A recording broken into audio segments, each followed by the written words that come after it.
The familiar face of betrayal. You don't get betrayed by stranger Sal. Get betrayed by the people you trusted most. That is what makes betrayal feel so disorienting. It is not just an action against you, it is a violation of the psychological space you believed was safe. The mind struggles to process it, not because it is rare, but because it contradicts the identity you assigned to that person. You believed you understood them. You believed you knew where you stood. And in that belief, you lowered your awareness. What most people miss is that betrayal rarely begins at the moment it reveals itself. It starts quietly, often long before there is any visible sign. It builds in small, unnoticed shifts, subtle changes in tone, energy, or intent that are easy to dismiss when trust is already established. The mind prefers consistency, so it ignores contradiction. It explains away discomfort. It chooses familiarity over awareness. And this is where the foundation of betrayal is quietly formed. There is a deeper tension here that most people never fully confront. The closer someone is to you, the more access they have not just to your time or your presence, but to your internal structure. They understand your reactions, your habits, your emotional patterns. They know what you expect and what you overlook. This access creates a kind of psychological advantage, not because people are always intentionally calculating, but because proximity naturally lowers your defenses while increasing their awareness of you. Betrayal, then, is not always driven by sudden emotion or impulsive decisions. In many cases, it is measured. It is shaped by internal thoughts that were never expressed, resentments that were never addressed, comparisons that were never spoken. The person does not wake up one day and decide to betray you. Instead, they slowly move toward a point where betrayal feels justified in their own mind, and by the time it happens, they have already resolved it internally, even if you are just encountering it for the first time. This is where the psychological realization begins to shift. Betrayal is not random. It follows patterns. It emerges where awareness is low and assumption is high. It thrives in spaces where trust replaces observation. When you rely entirely on how someone has been, instead of remaining aware of how they are, you begin to lose clarity. Not because you are careless, but because you are human. The mind seeks stability, and in doing so, it often overlooks subtle change. The shift is not about becoming distant or suspicious of everyone. It is about understanding that closeness does not remove the need for awareness. Trust does not mean blindness. It means conscious presence. It means recognizing that people are not fixed identities. They are constantly influenced by their own internal states, their environment, and their evolving perceptions. When you begin to see this clearly, something changes in how you relate to others. You stop assuming permanence in behavior. You stop anchoring your perception of someone to the past alone. Instead, you observe more carefully. You listen not just to what is said, but to what is avoided. You notice not just actions, but inconsistencies. And without becoming reactive or paranoid, you develop a quieter, more stable form of awareness that protects you without isolating you.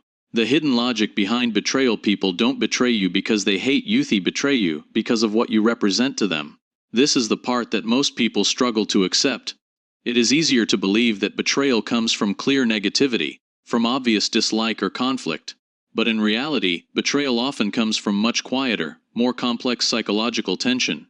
It emerges in spaces where admiration, comparison, dependence, and insecurity quietly overlap. What most people never see is that your growth, your clarity, or even your stability can become uncomfortable for someone else. Not because you are doing anything wrong, but because your presence reflects something back to them. It may highlight what they are not doing, what they are avoiding, or what they feel they cannot become. And instead of confronting that internal discomfort, some people unconsciously shift their perception of you. They begin to reinterpret your actions. They assign meaning that aligns with their internal state rather than your actual behavior. This is where the unseen social pattern begins to form. Relationships are not only built on connection, they are also built on balance. When that balance shifts, especially due to personal growth or increased independence, the dynamic changes. The person who once felt equal may now feel behind, the one who felt secure may now feel uncertain, and instead of adjusting themselves, they may attempt to adjust how they see you. This adjustment often happens silently. It is not discussed. It is not expressed. But it influences behavior in subtle ways. Human behavior, in this context, becomes less about intention and more about internal alignment. People act in ways that reduce their own psychological discomfort. If your presence creates tension, they will find ways to ease it.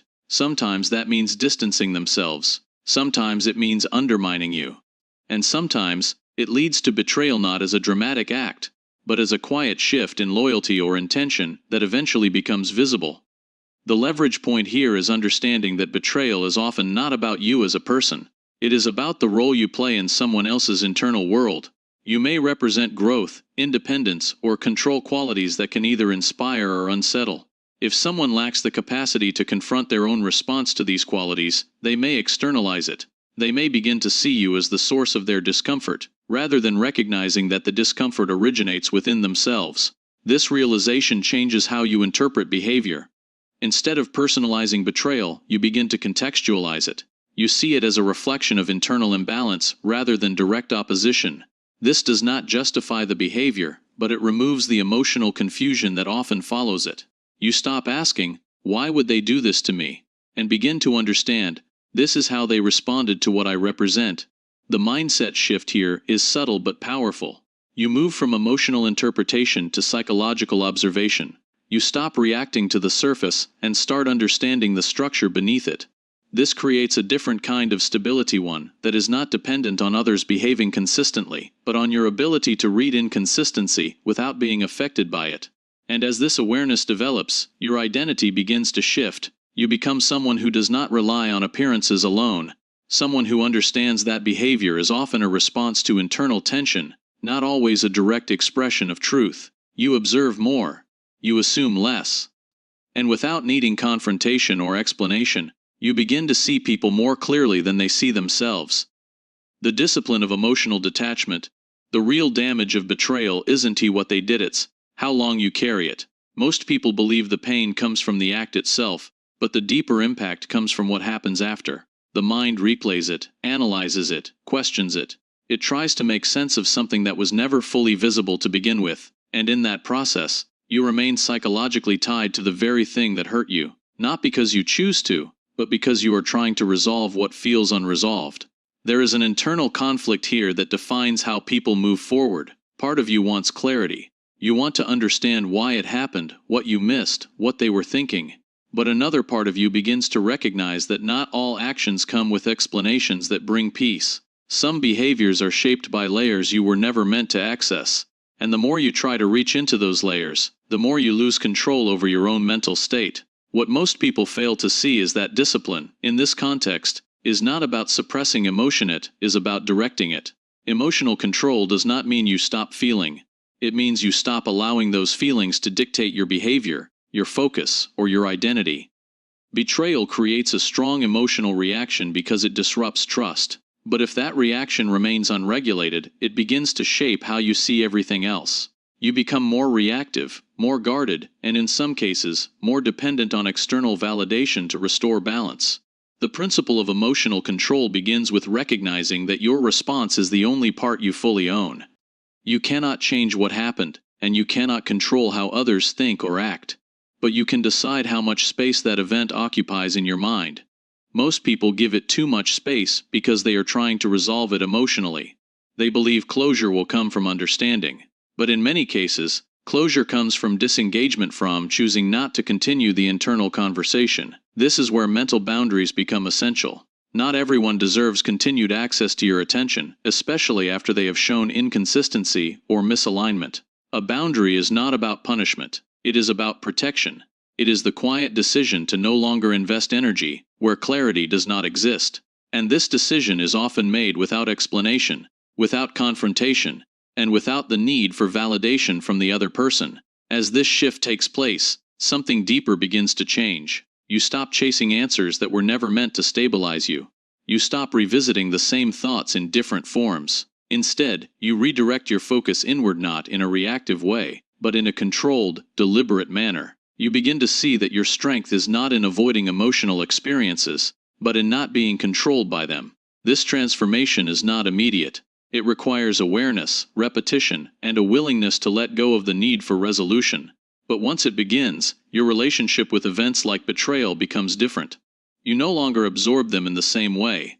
You acknowledge them, you understand what they reveal, and then you move forward without allowing them to define your state. Over time, this creates a new identity, one that is not shaped by what happens externally, but by how you process it internally. You become someone who can experience intensity without losing direction, someone who can recognize emotional impact without being consumed by it, and most importantly, someone who no longer needs to hold on to what has already revealed its nature. The power of silent awareness. There comes a point where betrayal no longer feels shocking, it feels revealing.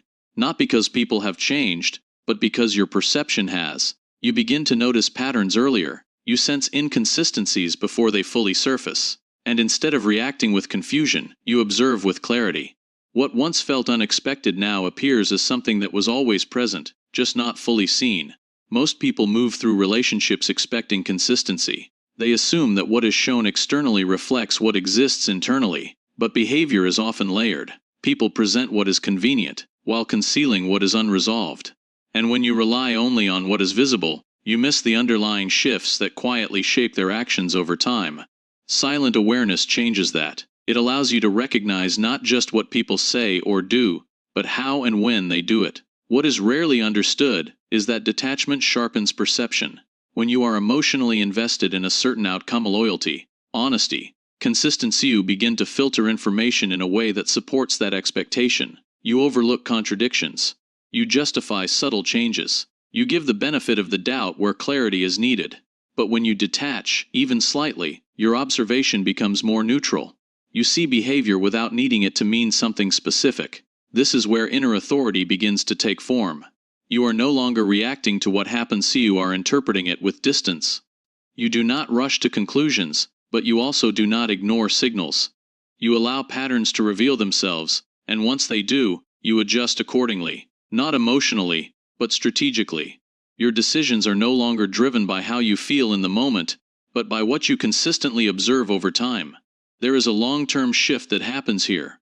You stop seeking reassurance in others' behavior. You stop expecting alignment where it has not been demonstrated. And instead of confronting every inconsistency, you begin to let distance and silence do the work. People reveal more when they are not being questioned. They become more transparent when they are not being corrected. And in that space, their true patterns become visible without resistance.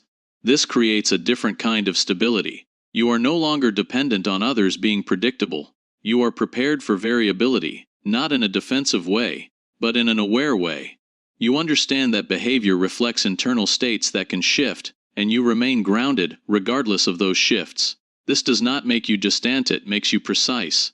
You know where to invest, where to withdraw, and where to simply observe without engagement. As this awareness deepens, your identity consolidates. You no longer move through relationships with assumption. You move with observation. You do not rely on what is said, you rely on what is consistent. You do not attach quickly, you assess gradually.